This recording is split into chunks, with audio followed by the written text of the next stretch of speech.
लेकिन अभी मैंने ईशा की नमाज पढ़ी आपकी मस्जिद में, तो मेरा दिल बड़ा मर गया यार। मस्जिद चीख चीख के कह रही है कि मेरी तामीर कराओ, चीख चीख के कह रही है। पुरानी इमारत, बोसीदा मस्जिद नीची हो गई। हमारी बिल्डिंगें कितनी कितनी ऊंची ऊंची बन जाती हैं, कितनी हाई फाई हम बना लेते हैं, लेकिन यार एक बात बताओ, अपने घर इतने अच्छे, अल्लाह के घर की तरफ हमारी तवज्जो ही नहीं है। मैदान महशर में कहिए अल्लाह का घर हमारा दामन पकड़ के ना खड़ा होगा। जरा गौर कीजिए कि मस्जिद को बनाने के लिए रामतार आएगा क्या? मस्जिद को जानते नहीं हो आप मुझे? बेटा तकरीर सुन लो, आप जानते नहीं हो, फिर तकरीर पूरी तुम्हारे ऊपर कर दूंगा मैं।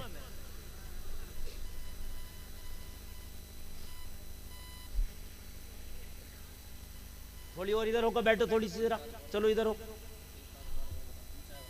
असल में हमारी बच्चियां भी बेहया हो गई। वजह यह है कि हमने हया का दामन बिल्कुल छोड़ दिया, हमें पता ही नहीं है। शादियां हमारे यहाँ होती हैं तो उसमें डांस पार्टियां हो रही हैं, हमारे यहाँ खूब नाच गाने हो रहे हैं, बच्चियां भी हैं, भाई भी देख रहे हैं, बहन भी देख रही है। बेहया नहीं होंगी तो क्या होगा? अब मौलवी की बातों पर औरतें हंसेंगी तो कयामत नहीं आएगी तो क्या होगा? बात समझिए आप, मौलवी की बातों पे औरतें हंसने लगे तो फिर कयामत करीब ही है जी। मैं तो कुरान और हदीस की बात बता रहा हूँ आपको, दीन की बात बता रहा हूँ, और उस पर औरतें हंसे, बात है कि नहीं? पुलिस वालों को देख के पहले बच्चे डर जाते थे, मौलवी को देख के औरतें छिप जाती थी। आज पुलिस वाला आ जाए तो उसकी बंदूक छीनने की कोशिश करते हैं गांव के बच्चे, बात है कि नहीं? मौलवियों की बातों पर औरतें हंसती हैं, कयामत नहीं आएगी तो क्या है? मुझे बताइए आप जी। भाइयों कयामत बहुत करीब है, थोड़ा सा जरा जहन नशीन कर लीजिए। मैं आप अर्ज कर रहा था कि मस्जिद हम ही बनाएंगे, कोई और नहीं बनाएगा। मस्जिद के लिए चंदा कोई गैर मुस्लिम नहीं देगा, यहूदी नहीं देगा, ईसाई नहीं देगा, इजराइल नहीं देगा, अमेरिका नहीं देगा। लोगों, इन मस्जिदों के लिए चंदा ये बस्तियों के गरीब ही देंगे। लेकिन काश हमें ये समझ आ गई होती, काश हमने इतना सोच लिया होता कि ये मस्जिदें भी मैदान महशर में हमारा दामन पकड़ सकती हैं, कि जिनकी इमारतें इतनी बोसीदा हैं, इतनी बोसीदा हैं कि मस्जिदों को देखो तो ऐसा लगता है कि यार गरीब आदमी ने भी अपना घर अच्छा बना लिया होगा, लेकिन एक मस्जिद है कि हम पूरी बस्ती मिलके भी उसे अच्छे से बना ना पाए।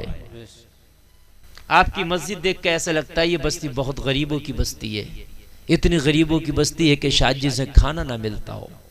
मैं नमाज पढ़ के आया, मैंने देखा, अभी मैं नमाज पढ़ने मस्जिद में नहीं जाता तो नहीं देखता, मगर देखा, फिर मैंने और नजर उठाई तो मैंने कहा इसके बराबर में ये कौन सी बिल्डिंग है? तो मुझे बताया हजरत ये भी मस्जिद ही है। तो मैंने कहा ये भी मस्जिद है, उस पर छत कहाँ? बोले छत नहीं है, अभी ये छत के लिए चीख रही है। हाय हाय हाय हाय, एक मस्जिद पे छत है तो वो पुरानी इतनी है कि उसकी इमारत चीख रही है मेरी नई तामीर होना चाहिए। एक मस्जिद नई बनी है तो वो छत के लिए चीख रही है, उस पर छत नहीं है। हाय हाय हाय। और तुम्हारा गांव ऐसा लगता है कादरगंज के इसके लोग बड़े दीनदार किस्म के लोग होंगे, जिन्होंने बड़ी अच्छी अच्छी मस्जिदें बना रखी होंगी, बड़ा अच्छा निज़ाम होगा। मगर लोगों, हकीकत तो ये है कि उनके जो हम गुलाम थे तो खल्क के पेशवा रहे, उनसे फिरे जो हम तो आई कमी वक़ार की। दी अजाने कभी यूरोप के कलीसाओं में तो कभी अफ्रीका के तपते हुए सहराओं में, दश्तो दश्ते दरिया भी न छोड़े हमने, बहरे जुल्मात में दौड़ा दिए घोड़े हमने। मैं तकरीर शुरू कर रहा हूं, जरा आप कोशिश कीजिए मेरे प्यारे। ये जो बातें थी मैंने आपसे कही, मेरा दर्द है। कुछ लोगों को मेरी बातें बुरी भी लगी होंगी, लेकिन मेरा उससे मकसद नहीं, मेरी आपसे कोई जाती दुश्मनी नहीं है।